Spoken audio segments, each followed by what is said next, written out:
মুহূর্তে দেখতে পাচ্ছেন আমি আছি সৈয়দপুরে, দুজন মিলে চলে আসছি আমরা সৈয়দপুরে ঘোরার জন্য। বিখ্যাত চিনি মসজিদের ঠিক সামনাসামনি দেখতে পাচ্ছেন আমাদের পিছনের দিকে চিনি মসজিদটি, যেটা 1863 সালে নির্মাণ করা হয়েছে। বন্ধুরা, আজকে আমরা রওনা দিয়েছি রেলওয়ে শহর সৈয়দপুরের উদ্দেশ্যে। আজকে আমরা সৈয়দপুরে যাব এবং ওইখানে গিয়ে দেখব বিখ্যাত চিনি মসজিদ। চিনি মসজিদের নাম আপনারা হয়তোবা অনেকেই শুনেছেন। এছাড়া আমরা সৈয়দপুরের রেলওয়ে স্টেশনের আশেপাশে ঘুরবো এবং জানানোর চেষ্টা করব সৈয়দপুর সম্বন্ধে। তো চলুন বন্ধুরা, আমরা ঘুরে আসি সৈয়দপুর থেকে। এটি হচ্ছে সৈয়দপুর রেলওয়ে স্টেশন। দেশের বৃহত্তম রেলওয়ে কারখানা সৈয়দপুরে অবস্থিত, সে কারণেই সৈয়দপুরকে রেলওয়ে শহর বলা হয়। পশ্চিমাঞ্চল রেলওয়ে পুলিশের জিআরপি হেডকোয়ার্টারও সৈয়দপুরে অবস্থিত। ফলে নানা দিক দিয়ে সৈয়দপুর রেলওয়ে স্টেশনটি এই অঞ্চলে গুরুত্বপূর্ণ একটি রেলওয়ে স্টেশন হিসেবে পরিণত হয়েছে। 1930 সালে প্রতিষ্ঠিত হয় এই রেল স্টেশনটি। সৈয়দপুর রেলওয়ে স্টেশন থেকে ঢাকাগামী আন্তনগর, নীলসাগর এক্সপ্রেস, খুলনাগামী আন্তনগর, রূপসা ও সীমান্ত এক্সপ্রেস এবং রাজশাহী পথে আন্তনগর বরেন্দ্র ও তিতুমির এক্সপ্রেস সহ বেশ কয়েকটি মেল ও লোকাল ট্রেন নিয়মিত চলাচল করে এই রুটে। থেকে প্রতিনিয়ত অসংখ্য যাত্রী দেশের বিভিন্ন প্রান্তে যাতায়াত করে এই ট্রেনে। তো বন্ধুরা, আজকে আমরা সৈয়দপুরে এসেছি চিনি মসজিদে যাব বলে। তো চলুন বন্ধুরা, এখন আমরা চিনি মসজিদের উদ্দেশ্যে রওনা দেব। আমরা আছি সৈয়দপুরে, আর দেখতে পাচ্ছেন আমার সঙ্গে রয়েছে আব্দুল হাই ভাই। দুজন মিলে চলে আসছি আমরা সৈয়দপুরে ঘোরার জন্য। তো এখানে চিনি মসজিদ আজকে আমরা দেখব। চলুন যাই আমরা চিনি মসজিদ থেকে ঘুরে আসি।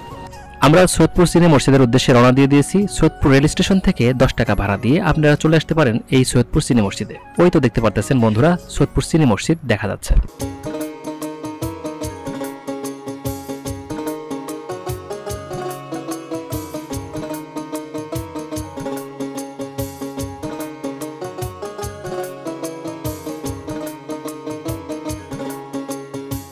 বন্ধুরা, এই মুহূর্তে আমি আছি হচ্ছে সৈয়দপুরের বিখ্যাত চিনি মসজিদের ঠিক সামনাসামনি দেখতে পাচ্ছেন আমাদের পিছনের দিকে চিনি মসজিদটি, যেটা 1863 সালে নির্মাণ করা হয়েছে। তো এটি কয়েকটি স্তরে আর কি ব্যাপক পরিসরে বাড়ানো হয়েছে। জায়গাটি প্রথমে ব্রিটিশরা যখন তৈরি করেছিল অল্প পরিসরে আর কি মসজিদটা ছিল। এখন দিন বদলের পারাক্রমে মসজিদটি কিন্তু অনেক সুন্দর এবং অনেক বড় হয়েছে। চিনি মসজিদটি সম্পূর্ণই তৈরি হয়েছে চীনামাটির বাসন কোসন দিয়ে। এটা আসলে আমার কাছে খুবই দারুণ লেগেছে যে চীনামাটির ভগ্নাংশ যেগুলো ভেঙে গেলে আমরা ফেলে দেই, ওই ভগ্নাংশটুকু দিয়েই চিনি মসজিদের যে ডিজাইনটা, এই ডিজাইনটা কিন্তু এই চীনামাটির বাসন কোসন দিয়ে তৈরি করা। সৈয়দপুরের চিনি মসজিদ সম্বন্ধে আমি যতটুকু জানতে পেরেছি, 1863 সালে হাজী বাকের আলী ও হাজী মকু নামে দুজন স্থানীয় বাসিন্দা সৈয়দপুর শহরের ইসবাগ এলাকায় ছন ও বাড়ি দিয়ে মসজিদটি নির্মাণ করেন প্রথমে। পরবর্তীতে এলাকাবাসীর সহায়তায় তা টিনের ঘরে রূপান্তরিত করা হয়। পরে এলাকার লোকেরা মসজিদটি নির্মাণের লক্ষ্যে একটি তহবিল গঠন করেন। এরপর শুরু হয় মসজিদের নির্মাণ কাজ। 1920 সালে হাজী হাফিজ আব্দুল করিমের উদ্যোগে মসজিদটির প্রথম অংশ পাকা করা হয়। এই সময় এর দৈর্ঘ্য ছিল 40 ফুট ও প্রস্থ ছিল 39 ফুট মাত্র। নকশা ও কারুকাজের জন্য কলকাতা থেকে মরমর পাথর ও চীনামাটির বাসনকোসন ভগ্নাংশ নিয়ে আসা হয়। 1965 সালে মসজিদের দক্ষিণ দিকের দ্বিতীয় অংশ পাকা করা হয়।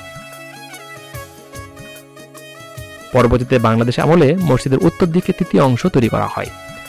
আসলে এই মসজিদটি 3টি অংশে বিভক্ত।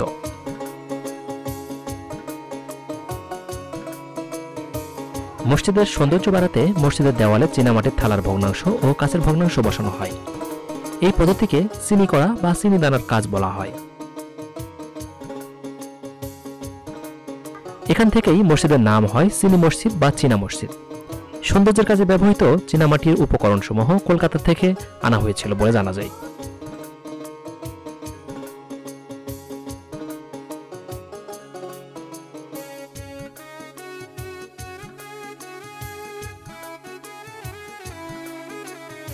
তো বন্ধুরা, ভিডিওটি কেমন লাগলো অবশ্যই কমেন্টের মাধ্যমে জানাতে ভুলবেন না। যারা এখনো পর্যন্ত আমার ফেসবুক পেজটিকে ফলো দেন নাই, অবশ্যই ফলো দেওয়ার অনুরোধ থাকবে।